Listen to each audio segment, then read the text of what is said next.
E temos um novo líder do Power Ranking.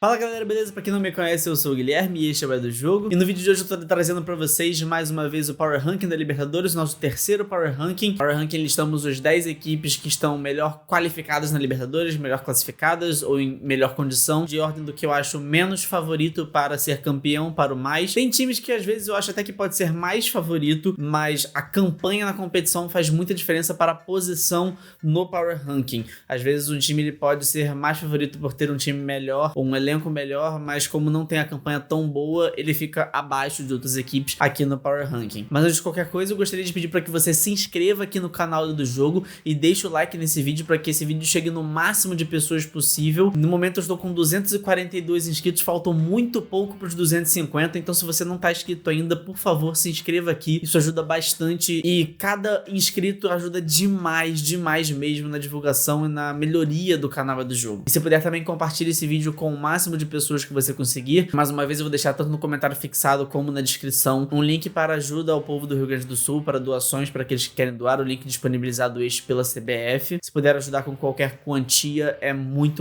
bem-vindo sempre. Mas enfim, vamos para o Power Ranking e o Power Ranking dessa semana começa com o 10º colocado, o The Strongest da Bolívia. A Altitude fez mais uma nova vítima no jogo contra o Huachipato. O Strongest venceu com uma facilidade enorme por 4-0 a equipe do Chile, mas o The Strongest caiu uma posição referente ao ranking da semana passada e isso deve porque eu não consigo enxergar o The Strongest como uma equipe mais favorita do que as outras. Apesar de ter até uma campanha melhor, eu tenho aqui 3 critérios, né, na verdade, para a realização do Power Ranking, que é a campanha, o nível do jogo e o elenco. E eu não acho que o time, o elenco do The Strongest é assim tão forte para eu colocar acima de outras equipes que estão aqui no ranking. E sem a altitude, essa equipe não vai conseguir desempenhar de uma forma que vai levá-la até talvez a final da Libertadores. Eu não consigo enxergar isso acontecendo, mas a campanha o coloca na 10ª colocação. Em 9º colocado, o Peñarol, que subiu uma posição em relação à semana passada, e vencer o time que estava na liderança do ranking na última semana é o principal fator que faz o Peñarol subir da semana passada para essa. E o Peñarol venceu jogando bem contra o Atlético Mineiro.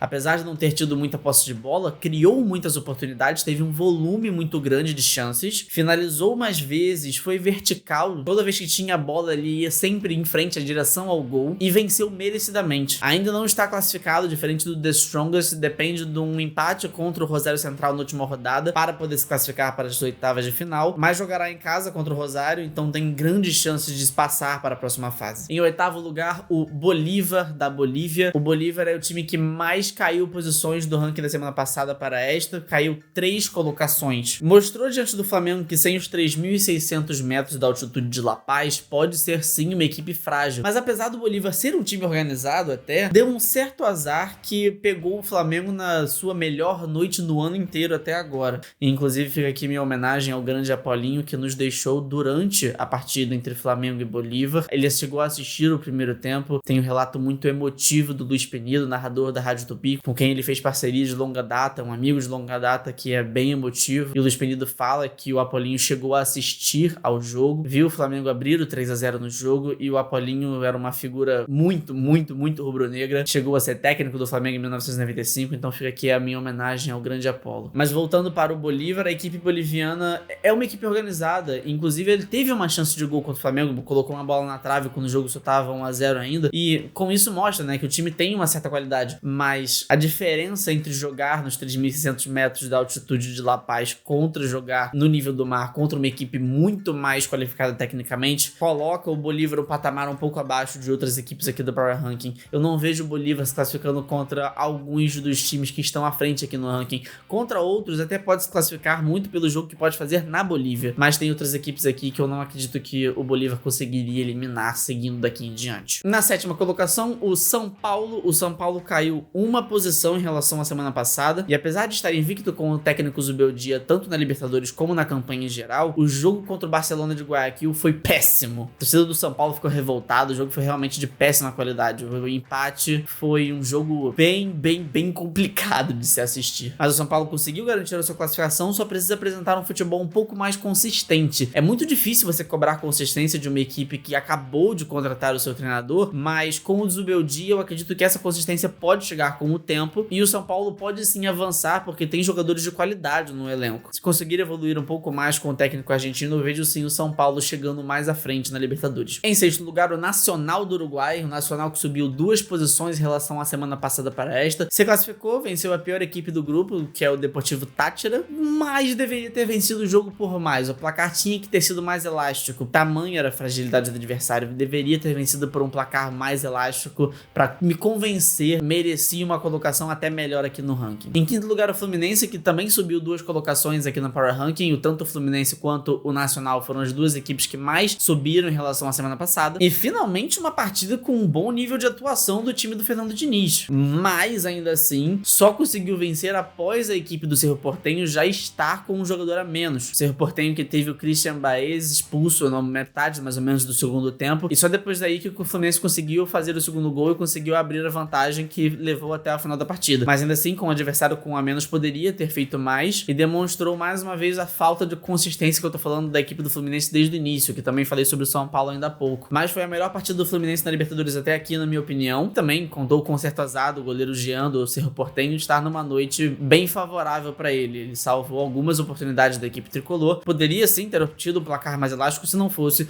o goleiro da equipe paraguaia. Em quarto lugar, o Tajeres, que se manteve na mesma posição em relação ao ranking de semana passada. E eu tenho que falar um negócio pra vocês. Cada vez mais essa equipe vem me encantando. Apesar de ter vencido apenas de 1-0 contra o Cobersal, o gol feito foi uma belíssima construção coletiva da equipe argentina. Devido à grande diferença do volume criado no jogo durante todos os 90 minutos, o Tajeres poderia ter metido 4, 5 fácil contra o Cobersal. Em terceiro lugar, o Clube Atlético Mineiro, que caiu 2 posições em relação à semana passada. Eu já falei um pouco sobre a derrota para o Peñarol quando eu estava comentando a respeito da equipe uruguaia, mas falando sobre o Atlético Mineiro, teve muita posse de bola, mas não conseguiu criar, não conseguiu desenvolver, foi uma posse de bola estéril. E com os jogadores ofensivos que o Atlético Mineiro tem, precisa criar mais oportunidades. Mas novamente, o Gabriel Milito também é um técnico recém-chegado na equipe, pode ainda evoluir muito mais essa consistência ofensiva, mas essa valência ofensiva, ela pode se desenvolver bastante ainda no futuro. Eu acredito bastante que o Milito tem condições de fazer um trabalho excelente na equipe do Atlético Mineiro. Em segundo lugar, o River Plate da Argentina, que subiu uma posição em relação ao ranking de semana passada. Mais uma excelente partida do River Plate de Martín de Michelis. Venceu, convenceu e mostrou a força que sempre coloca o River Plate entre as cabeças quando pensamos nos favoritos para ser campeão da Libertadores. Algumas equipes brasileiras podem se classificar como segundo colocado em seus grupos, como o Botafogo, como o Flamengo, como o São Paulo, e com isso existe uma grande chance de algum deles acabar pegando o River Plate, o que seria bem ruim logo nas oitavas de final para os brasileiros ainda restantes na competição. E em primeiro lugar, não tem outro, tem de ser o Palmeiras de Abel Ferreira. O Palmeiras subiu uma posição no ranking em relação à semana passada, e entra ano, sai ano, e uma coisa não muda, o Palmeiras é um dos favoritos para a Libertadores. Não foi a melhor partida do Palmeiras, eu acho até que o River Plate teve um desempenho melhor do que a equipe do Abel Ferreira, mas o futebol do Palmeiras e do Abel Ferreira nunca foi de brilhar os olhos,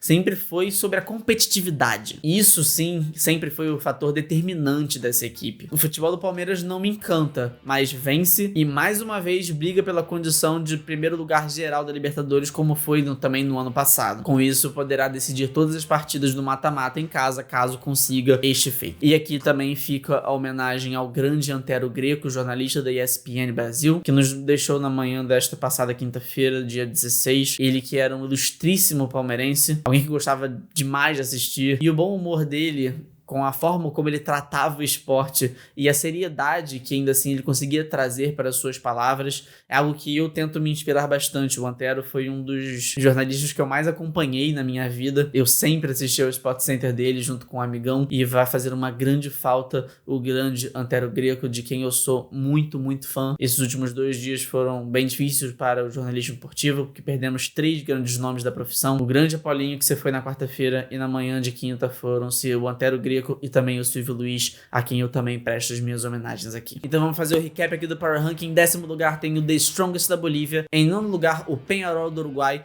em 8º o Bolívar da Bolívia, em 7º o São Paulo, em 6º o Nacional do Uruguai, o 5º colocado é o Fluminense, o 4º é o Talleres da Argentina, o 3º é o Atlético Mineiro, em 2º o River Plate e em 1º lugar o Palmeiras. Deixa aqui nos comentários o que você acha aqui da lista, se tem algum time que você acha que deveria estar entre os 10 primeiros, o que não está, se você acha que a ordem deveria ser diferente, por favor, comente aqui embaixo, e eu peço mais uma vez para que você se inscreva aqui no canal do jogo e ative o sininho de todas as notificações, para que sempre que tivermos um vídeo novo aqui, você seja avisado pelo YouTube, e deixe o seu like, porque isso ajuda muito também na divulgação do canal, e mais uma vez, tanto na descrição como no comentário fixado, tem aqui o link da CBF para ajuda e doações ao Rio Grande do Sul, para quem quiser contribuir. Pessoal, agradeço imensamente a todos vocês que ficaram comigo até aqui.